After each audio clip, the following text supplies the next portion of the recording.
Celebrant, Amanda Lutvey. Hello everyone and welcome back to another episode of Just As Planned TV and podcast. My name is Amanda Lutvey. I'm from Marry Me Amanda. I know you all know me by now, but I'm back with another amazing guest. I'm so excited about this. I've been fangirling Dee for a little while and I'll explain how and why. Oh my God, I sound like a stalker. But let me introduce you to Dee Wild, who is from Custom Celebrations by Dee. So she is a marriage celebrant. She is also the local leader for Victoria for the Celebrant Society, and we'll talk about what that is in a minute. But look, Dee is a storyteller, a maker of dresses, love your fashion, and a lover of prosecco. So you know, we've got something else in common. But she's also, as I said, the local leader of the Celebrant Society, and we want to know what that is and how that all works. So, Dee, welcome to the show to start with. Thank you. Thanks for having me. So good. This is a good way to spend the morning. It so is. I was just saying, you know the thing, we all we want to do, wedding people, is talk about weddings. Weddings. I don't know. Our partners get a little bit over it. The family are done with hearing about weddings. So, you know, we have to get together occasionally and talk weddings because no one else wants to do it. No one else wants to hear about them. You're absolutely correct. Yep. But look, as I mentioned in the intro, you wear quite a few wedding business hats. So talk to us about your business and the Celebrant Society and everything that you've got on your plate. Yeah, thank you. Thanks for having me. I'm very excited. So my name is Dee. My pronouns are she, her. I am a celebrant coming up to 6 years with Melbourne Marriage Celebrant. My business name is Custom Celebrations by Dee. And I am also, local leader for the Celebrant Society, which is a national and a few sprinklings of international group of celebrants. It's been around longer than Amanda and I. I think 8 to 9 years, I think they're coming out. Started out as Anna and Sarah creating a small group of celebrants that wanted to gather together to do their ongoing professional development, the compulsory ongoing studies that we have to do.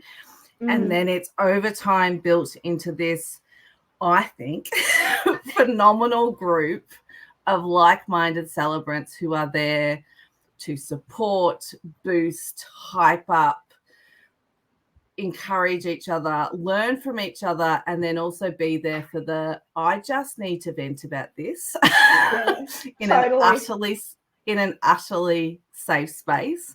You and I both talked about how, you know, you complete the Cert 4 course and that tells you some things, and you go through the application form with the Attorney General's Department, which feels very official and scary.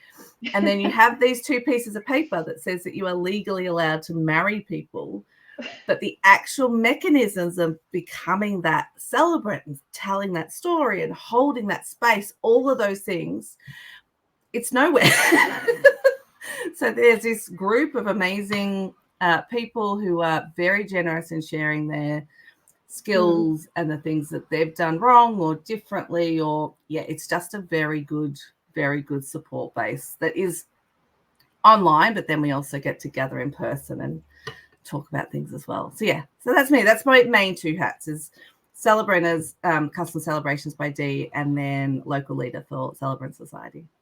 Yeah, fantastic. I just love it. Well, look, we're here today to talk about something that could be considered a little controversial. You know, we're going to go there, but we're going to talk about money.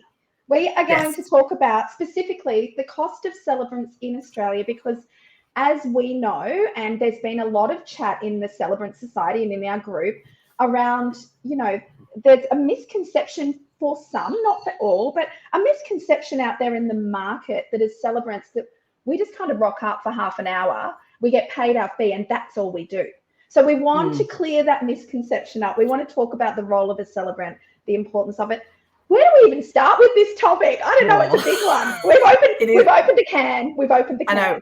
We have opened a can. And I think there's a couple of things that I guess, like, I often have couples say to me, like, it's almost like, you know, renovating or buying a house is that you have to learn on the job. Like, no one really gives you, in planning a wedding or say renovating a house or buying a house, no one gives you a template to go, this is how you do it. And so you kind of start off completely, you know, blind and not knowing where to start. You need somewhere to get married. Well, you need someone to marry. You need somewhere to get married. You need food and drink, and that it needs to look good. And then you need someone to make that bit happen. That's the ceremony. And I think for a long time, that part of it, which is our favorite part, was kind of I'll get through the ceremony, and then, which is thankfully changing, and lots more couples and lots more placing that importance on the ceremony, because celebrants have changed the way they do things and are adding more importance into the story and making it completely personalized. But then there are also celebrants who can just deliver the legals and tell a part of the story that isn't completely personalized. So there's many celebrants out there. So I think there's so many options. There's so many options, and we are not, I guess, governed by price. There's no minimum, maximum price for celebrants. It very much depends on where you are, the type of couples you're booking, the type of ceremony you're doing. So it's a wide and vast pool of talented people doing it, and all in it for different reasons, which impacts the costing. So yeah, it's a big one. We've opened. We sure have. We sure have. But look, if we just start with, I suppose, the hours, right? The hours that we put into one ceremony. Talk about a journey that you go on with your couples. Where does it start? How many touch points are there? What does that even look like? And I imagine it's different for every couple, like it is for me. But yeah. Yeah. It is different for every couple, but at the same time, there is a bit of a process, and there is a bit of, I guess, a continuity with it. So a couple inquires, whether that be through my website, through my Instagram, or one of the directories I'm on. I do a very, very excited happy dance when I see that. Are you available for our date? Hopefully I am available, because it's really crushing when you get a couple inquire at a venue you really want to work with, and they sound amazing, and then you look at the calendar and you're like, nah, I'm already marrying an amazing couple on that day. So then it comes back to, then I rely on the Celebrant Society to suggest other like-minded couples, and that goes. Now, if you think about it, that's already, an hour. That's just kind of that. But so yeah, a couple inquires, hopefully I'm available. We set up a meeting. Post-COVID Melbourne, I really like getting out to meet my couples in person. So then organizing that. So it's a coffee at my favorite coffee shop close to home, or it's a beer in my favorite beer garden. If we can't make those work, then we have an initial Zoom chat. So then that's that time where it's, tell me about your wedding, tell me about your love story, tell me about all the plans, where are you at with planning, what questions do you have? And it's a vibe check. It's like it's a first date. It is, and often you turn for those, and it is like a blind date, because you have no idea what these people look like. You're just looking for a couple, looking for someone else. It's like, yes, are you there? Yes. And often they'll recognize us because they've been on our website or our Instagram, so they know who we are.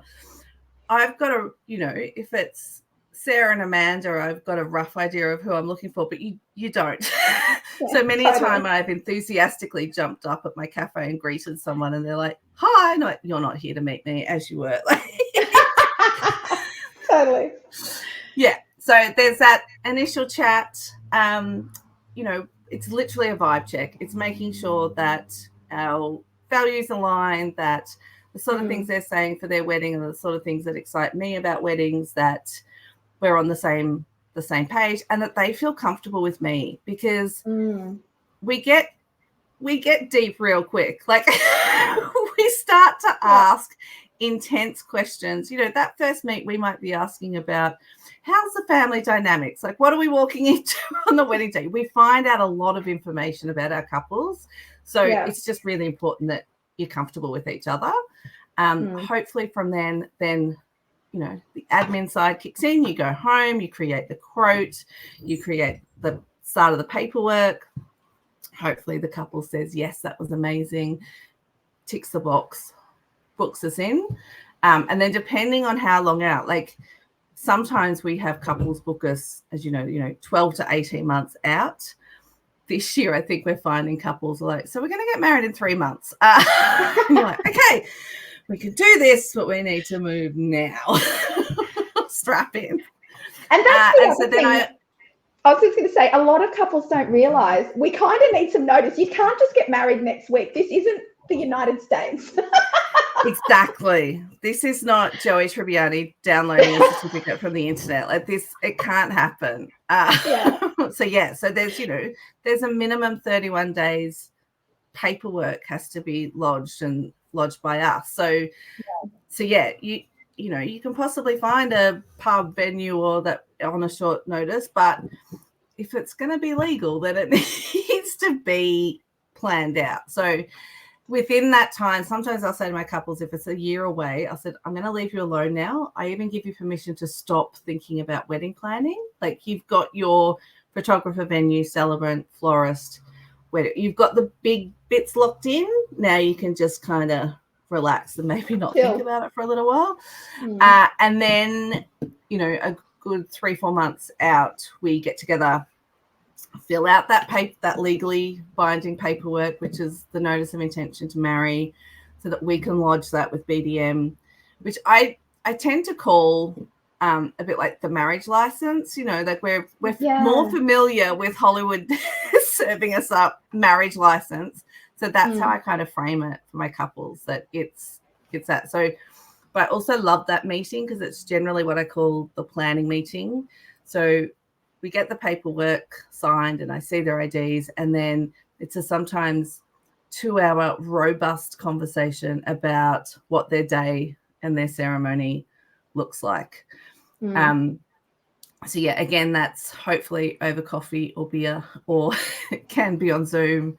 And that's when you really get into how are you entering into your ceremony space, who's standing there with you, if anyone.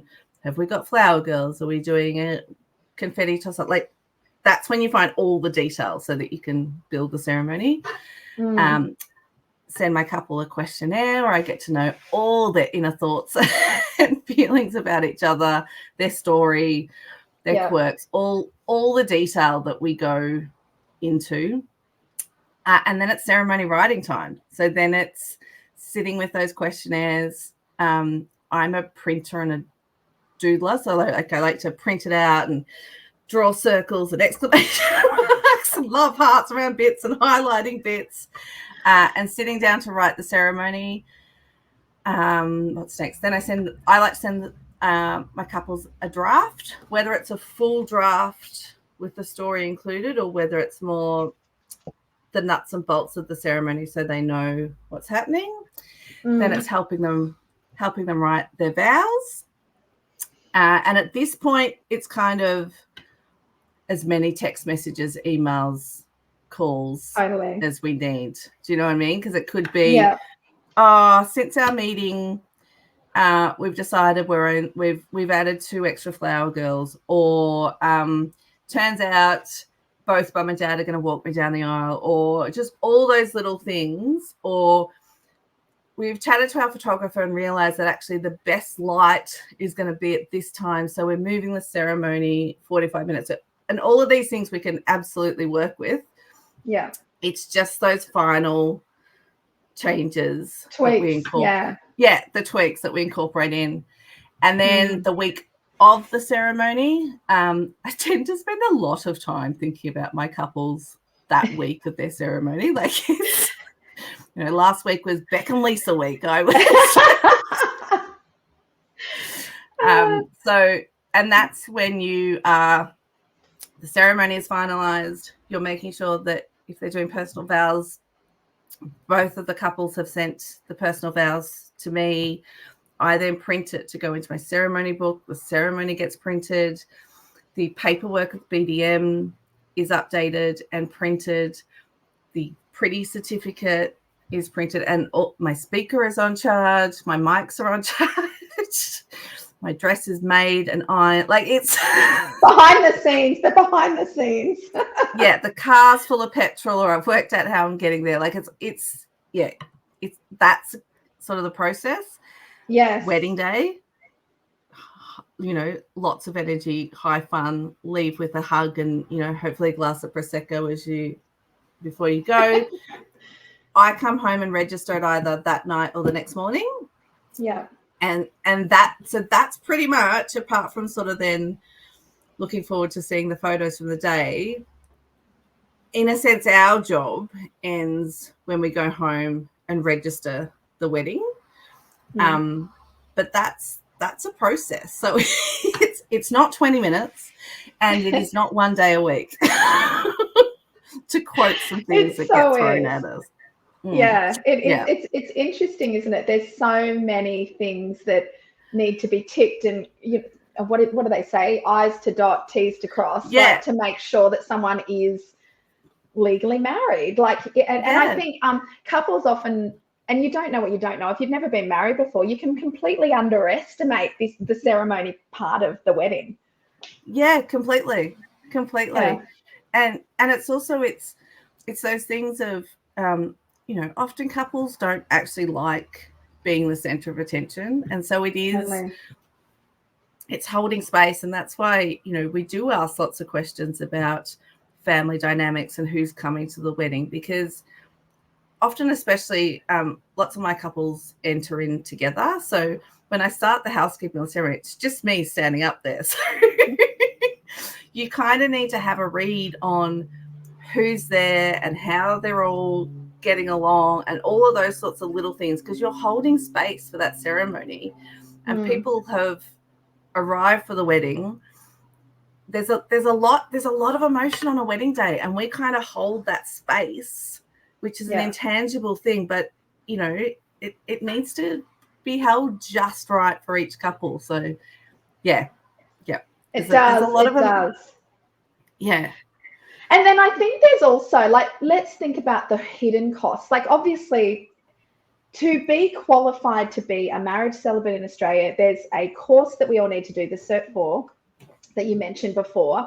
And then there's the cost of all the stuff we need, right? Yes. Like, you can't just, hey, I'm a celebrant and let's go. Like, there's paperwork to order from CanPrint, which can only come from one printer in Australia, and it's all got, everyone's got a different number on it. And I was panicking. What do I do with this stuff? When I first got them, like, tell us about that from a celebrant's point of view. All of the other stuff people don't see. Yeah, and I think we're also seeing a rise, and I completely get it, because it's taking that personalization even further, of having a friend or a family member do the ceremony for the couple, which I get, because they know them, or perhaps they're not having a wedding party but want their best friend or sister to tell the story. And you often get the inquiry going, we were going to get our friend to become a celebrant to do our wedding, and then we looked into it.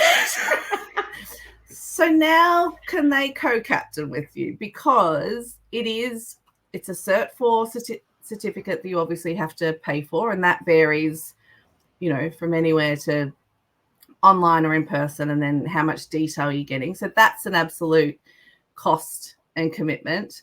Then there's the Attorney General's application form that certifies that the Attorney General is confident that you as a celebrant have done your training, and we have to get police checks, we have to get references, we have to give them a copy of a ceremony we've written, so that they're confident that they're setting it, because we're the ones that are legally responsible for ensuring that you're married. So they need to make sure that we know which IDs are appropriate, recording divorce certificates, ensuring that couples are actually eligible to be married. So there's that big component. Yes. And then you get those two pieces of paper and you go, right, I want to marry people now.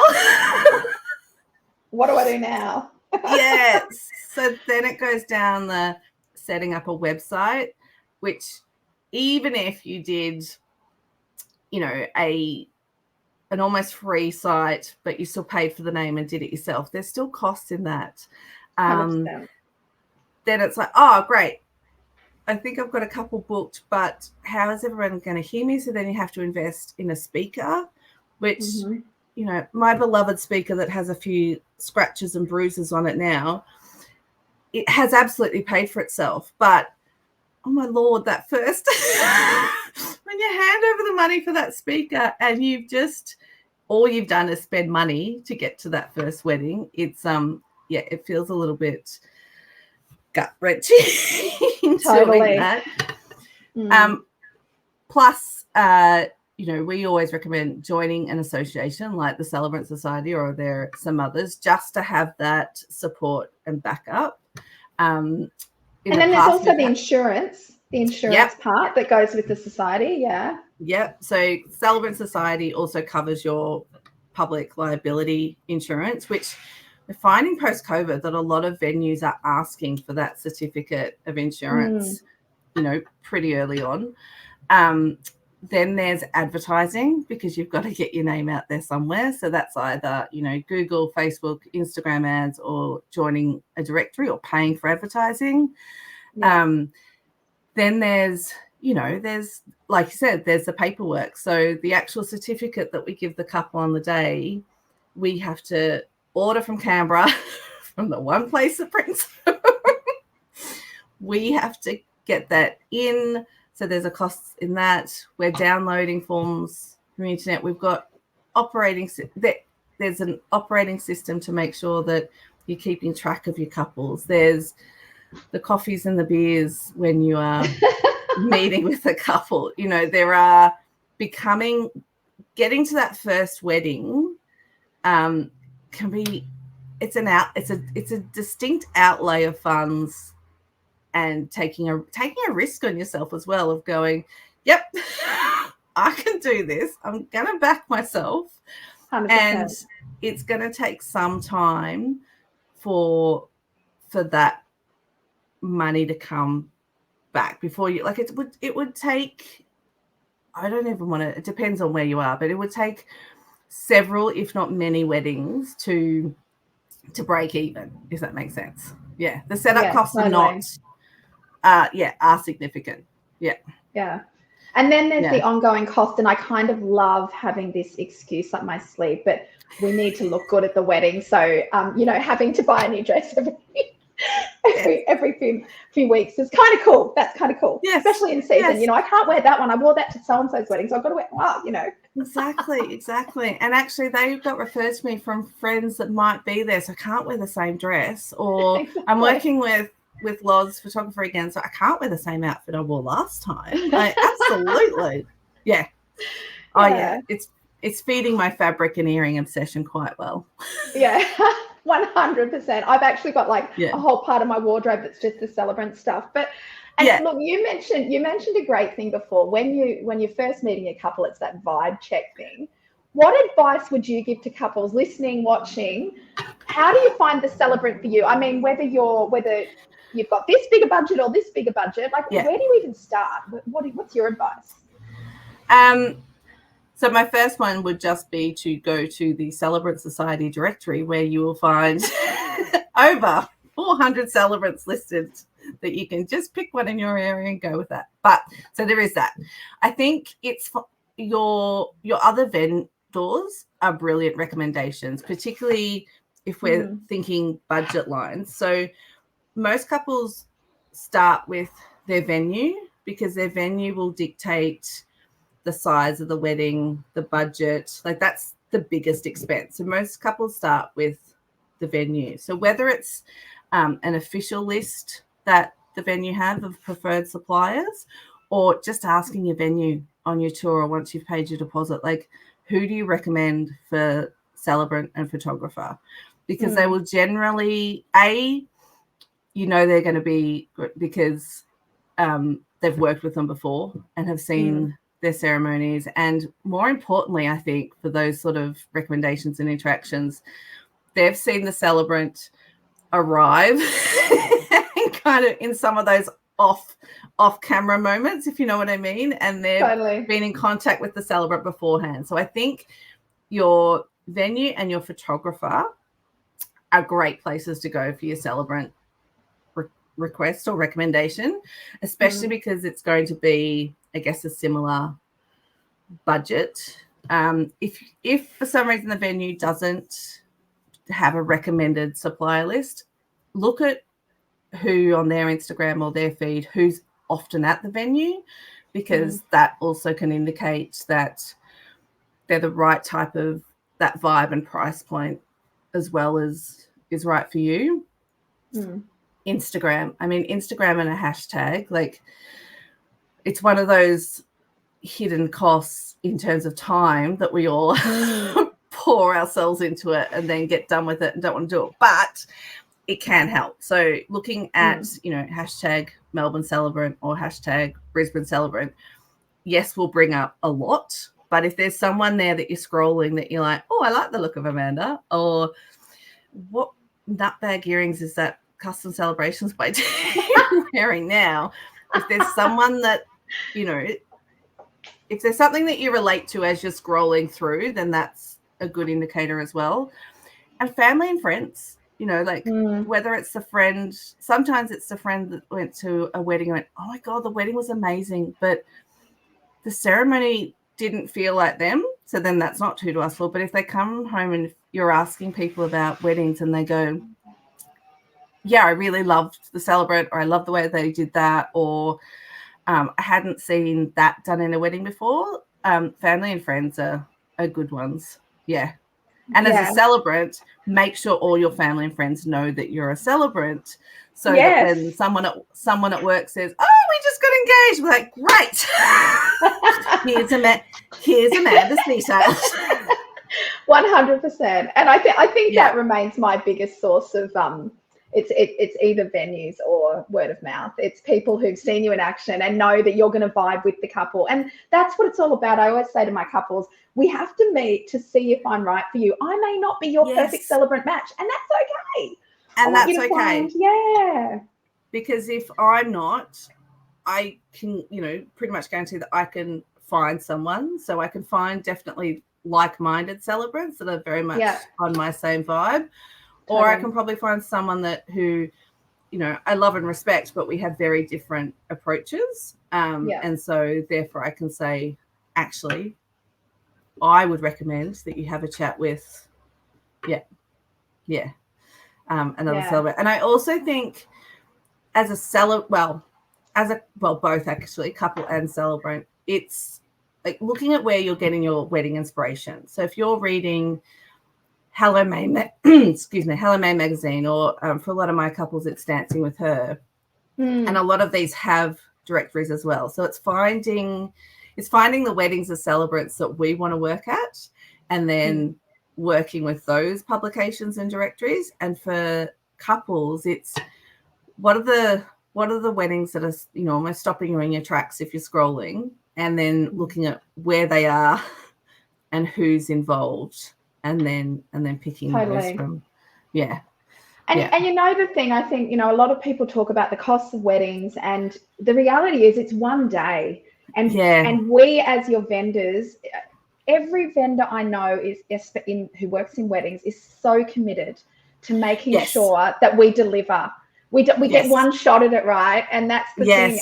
And that's what you're paying for. You are paying for us. It's a performance. Really. It is. It's a performance, and it's a performance that has several different layers. So it's a performance of kind of, I always like to get there before the guests. I like to get there. I like to have my set up. I like to have my own nervous pacing. Me too. I do that. Yeah. Check in with the venue, and then so that by the time the guests arrive, I'm ready. Do you know what I mean? So then it's introducing guests. There's something welcoming guests. There's something about weddings that the floor is lava and nobody ever wants to take the seats or come in nice and close. So it's about, I call it my sweeping hands, where I'm like, come on, everybody, come on in nice and close. It's checking in with the couple beforehand, which is a really different energy to then delivering the ceremony, because there are always nerves, depending on what else is going on, or if we're changing the plan because of wedding, that's a really different energy. That's almost like our calm, nurturing energy before we go into high energy delivering ceremony. So, and it's making sure that everything flows in that ceremony so that we're thinking almost one step ahead whilst delivering a engaging ceremony. Totally. We're also making sure that if we're distributing the petals in the signing, that you're making sure that they are close by and that you've allocated, like, or there's a flower girl there that's just tipped over 17 cones of petals, but that's okay because we'll be able to we'll get the wedding party who aren't in the signing to scoop those up and distribute. So there's all of these. It's checking in almost with just eye nods with the photographer to make sure that the couple are perfectly centered under the arbor or in the ceremony space before you start. It's reading your couple to make sure that they're ready to go. Do you know what I mean? It's not, and I think when I started, I was too like, okay, music stopped. Now let's start. Now, it takes that experience to go, all the guests have been here for 45 minutes, but the couple is seeing all of that planning come together for the first time. So wait it out. Like, pauses are fine. Take a moment. Take a moment. But all of that takes, and this is also on top of, we might not be feeling 100%. I mean, I think post-COVID, if a celebrant's not feeling 100%, we call it and we reach out to Celebrant Society or our group of people and say, I shouldn't be at this wedding today. But it's also, we might have, I don't know, the traffic might have been bad. I don't have kids, but the kids might have been running ragged. You might have, even though it's someone's love day, have had terse words with your partner that morning, possibly because you were nervous about the wedding and they, of no fault of their own. I'm just projecting here, of course. Hilarious. I love it. But it's all these things that no one else needs to know about on the day because you 100%. Are there to perform a ceremony. So that energy levels and that, your volume changes. So that's it. That's a part of it, which isn't, you can't put a price on it, but at the same time as celebrants and business owners, we have to put a price on it. And I think that's also where it gets tricky because, let's face it, celebrancy world is largely women, and we are notoriously bad at valuing ourselves and charging what we're worth. Going real controversial now. It's so true though. It's so true. Yeah.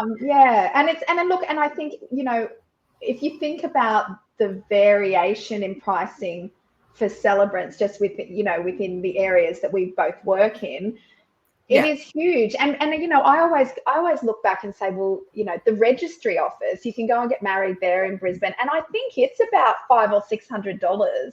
So of course, if you want something really short and sweet, the registry office is an absolutely beautiful option. However, if you do want a celebrant, you want your story and your personal vows and all of everything that comes with that. I always say also, we're the facilitator of the ceremony. We are going to make sure from woe to go, everything happens on time as planned, or we've got the behavioural flexibility to rescue it and make sure that it's all okay anyway. Exactly. And we have that personality that can, walk in and chat to the venue manager. And then recently we had to move a wedding because of rain. Hello, Melbourne. But then the rain had cleared just enough that the brilliant photographer and venue team and I had figured that we could still give them that pedal toss moment if we moved all the guests outside. So we chatted about that beforehand, and it was literally a thumbs up and a nod whilst I was doing the ceremony, the signing, that we then all work together. And those shots of them walking out with the petals are perfect. But it's those changes and those intricacies. The other thing I think with the registry office is that you go to them, like you take the tram in or drive into the city, you go to them and have your standard ceremony and which, you can make lovely. You can still get dressed up and go out for a fancy lunch afterwards. It doesn't have to be perfunctory. It can still be really lovely. But we can also do that ceremony at your favorite pub, or at your table over coffees and croissants and pajamas. Like, there are so many other... I want one of those. Can I do a legals only over coffee? And like, how cool is that? I know, right? Legals only over cocktails might be one of my favorite. It's just, but because it's stripped down to its bare bones, they're still really impactful and meaningful and still emotional. You can still exchange rings and do personal vows. It just depends on what you want. You can have a shorter ceremony that doesn't maybe tell all the story, but kind of it's still, you've still got 20, 40 guests that have made an effort to get dressed up. So you want to give them that gravitas of the moment. So there's so many different ways and where we can work that also definitely comes into it. Yeah. Yes. Well, look, Dee, I don't know about you, but I've set my sights on marrying. I saw one of our members in the Celebrant Society actually married a couple in a balloon last year. That is it's on my Celebrant bucket list. So if anyone's getting married in a balloon, please yell out in Queensland, willing to travel, happy to do that. But I think, as you just said, I think the summary is, how long is a piece of string in terms of subject matter? Like, really, there are so many, there's so much that goes into your celebrant and every other vendor for that matter. The back end, the business running, the everything else. So I think it's hopefully we've gone some way to kind of educating whoever is listening as to the background, the behind the scenes stuff. So But look, thank you. Sorry, keep going. I was just going to say, there is a celebrant for everyone, the celebrant for every occasion. And it's, I also think sometimes you book your celebrant right after you've probably booked your photographer and your venue, which are your next biggest expensive. Right? And so sometimes we almost feel like we need to come in a little bit later, because then you've added in all the other things in your wedding. When you first start, I think some celebrants, it might seem like a lot of money, but we're with you for the long haul. So it's that's what you get. And a wedding without a celebrant is really just a big party. I mean, come on. Yeah. But look, Dee, before we go, how do couples find you? Where do they find you? I know you said Instagram and Facebook. Where are you? Although it's been recently pointed out to me that I have abjectly neglected my Facebook page. I think I just do the auto share from Instagram. So I am always I'm always on Instagram at Custom Celebrations by Dee. I'm also hanging out on the Celebrant Society Instagram, my website, and I'm in a couple of directories as well. So that's generally where couples find me. Don't phone me because I'm really bad. The week of your wedding, I will answer phone calls, but before then, I'm atrocious at answering phone. Really good on a text message, great on an Instagram message, good on the emails. I like that you've ranked that. That's hilarious. Oh, completely. Yeah. You know the thing, I think text is gold, isn't it? Like it's just, thank good. What did we do? I don't even know what we did. I have no idea. So, I don't know. We had to pick up the bloody phone. Like, no. Anyway. But look, thank you so much. This has been a really insightful chat. And every time I see your socials, I get a positive, like a bit of your positive energy. So I hope that everyone listening and watching has got a bit of that through as well. Yay. I'm sure they will. But thank you again. And if you have any questions for Dee or I, please feel free to comment or to send us both a message, because we'd love to hear what you think of this, especially of our chat. And we'll see you again soon, Dee. So thank you so much for joining me. Pleasure. Thanks for having me. Thank you. And everyone else, I'll see you on another episode of Just As Planned very, very soon. Please keep tuning in and sharing our stuff. We're trying to grow our audience, and we'd love to see more of you benefiting from us letting you know how to plan your wedding in the best way with the best vendors in the market. Yeah. So, Okay. Thanks, everyone. See ya. Bye. Thank you for joining us for another episode of the Just As Planned Weddings podcast. Please like and subscribe to let us know that you want more videos just like this one. And of course, please follow us on our socials at Just As Planned Wedding on Facebook, Instagram and YouTube for more expert insights to help your wedding go just as planned.